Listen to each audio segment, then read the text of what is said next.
오늘의 사연을 시작합니다. 안녕하세요. 저는 얼마 전 이혼을 한 남자입니다. 지인 모임에 갔다가 전처를 처음 알게 되었고, 약 1년 정도 연애 후에 결혼까지 하게 되었습니다.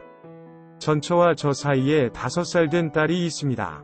지금까지는 정말 제 자식인 줄 알고 최선을 다해서 키웠는데, 나중에 알고 보니 제 자식이 아니었습니다. 그래도 기른 정이 있다고 가끔씩 생각이 나고, 딸에게 아빠가 보고 싶다고 전화가 오면 눈물이 납니다. 어떡하다가 우리 가족이 이렇게 되었나 곰곰이 생각을 하다 보니 이상한 일이 참 많았던 것 같습니다. 전처와 약 1년간 연애를 하면서 실제로 만난 횟수는 10번도 안 됩니다. 제가 서울에서 직장 생활하고 있었고, 전처는 지방에서 살고 있었습니다. 거리가 문제도 있었지만 제가 해외 출장이 많은 직업이었기에 서로 시간을 내서 만나는 것이 힘들었습니다.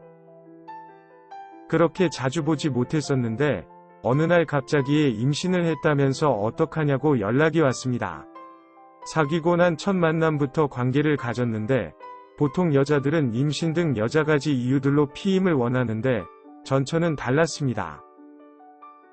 자기는 피임을 하면 느낌도 싫고 불편하다면서 피임 없이 관계를 가지길 원했고, 오히려 제가 임신에 대한 걱정을 말했지만 전처는 자기 자궁이 약해서 임신이 잘 안 되는 몸이라면서 걱정하지 말라고 하였습니다.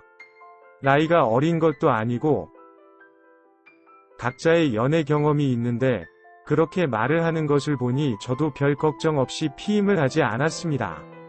아무튼 임신했다는 연락과 피임 없이 관계를 가졌던 저이기에 당연히 제 아이라고 생각을 하고 결혼을 진행하게 되었습니다. 그렇게 출산도 하고 다른 집들처럼 평범하게 잘 지내고 있었습니다. 그런데 작년에 살고 있던 빌라 전세 기간이 끝나면서 집주인이 전세보증금을 올려달라고 연락이 왔습니다. 저는 올려주고 그 빌라에서 더 살려고 하였는데 전처가 지방으로 이사 가는 것이 어떠냐고 묻는 것이었습니다. 저는 예전처럼 다시 회사 기숙사에 살면서 주말마다 내려오고 전처와 딸은 지방으로 내려가서 빌라보다 더 넓고 깨끗한 아파트에서 살겠다는 것이었습니다.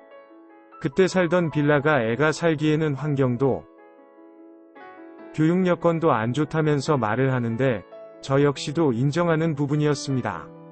결혼한 지 얼마 되지도 않았는데 주말 부부로 지내는 것이 아쉽기는 했지만 아이들 교육 때문에 기러기 아빠로 지내는 사람들도 많은데 같은 한국 안에서 주말 부부로 지내는 것이 큰 문제가 된다고 생각하지는 않았습니다.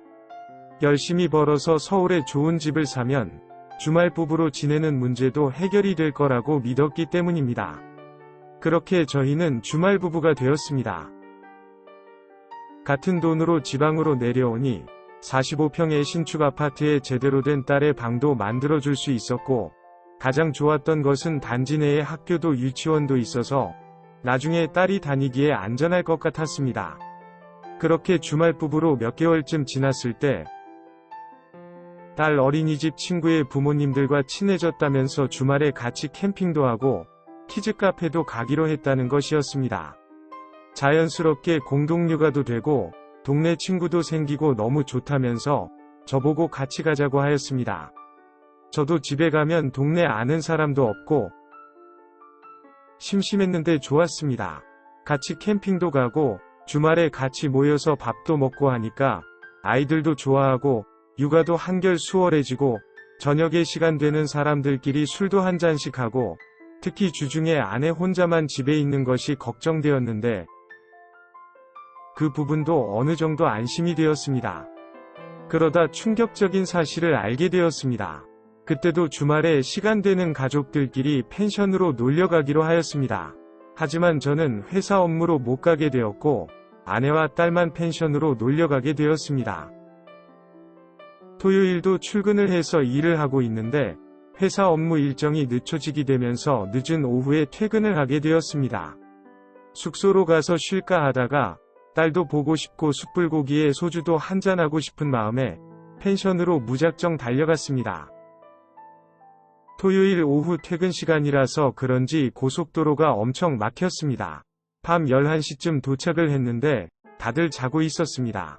배도 고프고 술도 생각이 나서 먹다 남은 고기와 술을 가지고 나와서 먹고 있었습니다.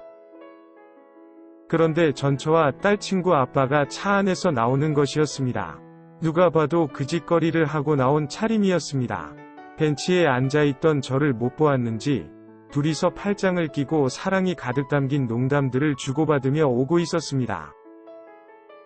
거의 다 와서 저를 보고 엄청 당황해하였습니다.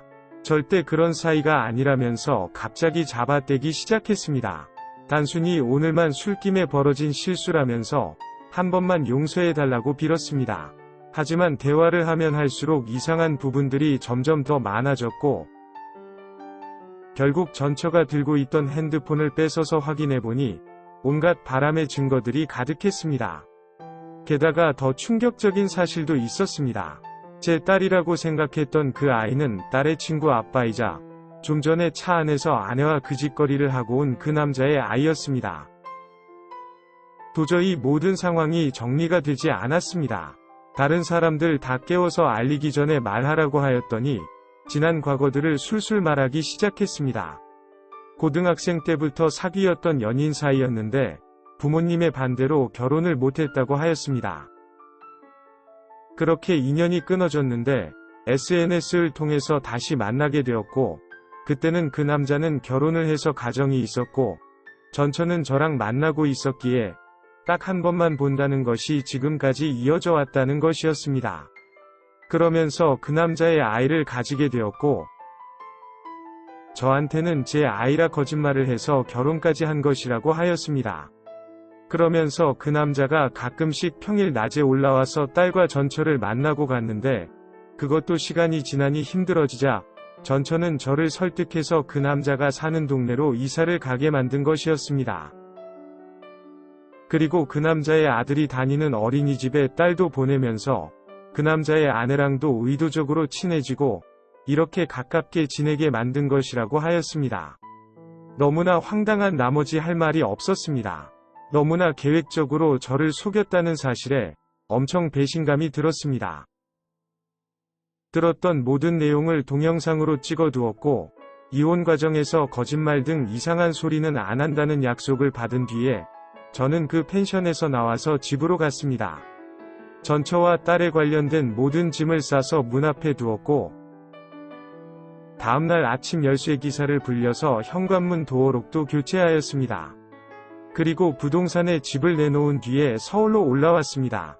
전처에게 당분간만이라도 살 수 있게 해달라는 연락이 왔지만 진짜 남편 집으로 가라고 하고는 차단하였습니다. 그 뒤로는 변호사님을 만나서 상간남 소송과 이혼 소송을 진행하였고 당연하게 둘 다 제가 이기고 원하는 대로 보상도 재산 분할도 위자료도 받고 끝이 났습니다. 모든 것이 끝난 뒤에는 행복하고 시원할 줄 알았는데 오히려 더 힘들고 괴로웠습니다. 살아온 지난 시간들이 다 헛된 것이었고 거짓이었다는 것이 열심히 살아온 저를 무너지게 하였습니다. 그리고 처음에도 말씀드렸지만 아직도 제가 친아빠인 줄 알고 연락해오는 딸의 전화를 받을 때마다 제 마음도 아프고 딸에게도 미안해집니다. 바빠서 못 간다고 나중에 딸이 좋아하는 선물 사서 가겠다고 하면서 달래보지만 울면서 보고 싶다고 빨리 오라고 하는데 정말 미치겠습니다. 낳은 정도 무시 못하지만 키운 정도 무시 못할 것 같습니다. 딸에 대한 마음은 평생 저의 짐으로 함께 갈 것 같습니다. 오늘의 사연은 여기까지입니다. 구독과 좋아요, 알림 설정 부탁드립니다. 긴 글을 읽어주셔서 감사합니다. 구독과 좋아요 꾹꾹 눌러주세요. 꾹꾹. 알림 설정도 꾹꾹 눌러주세요.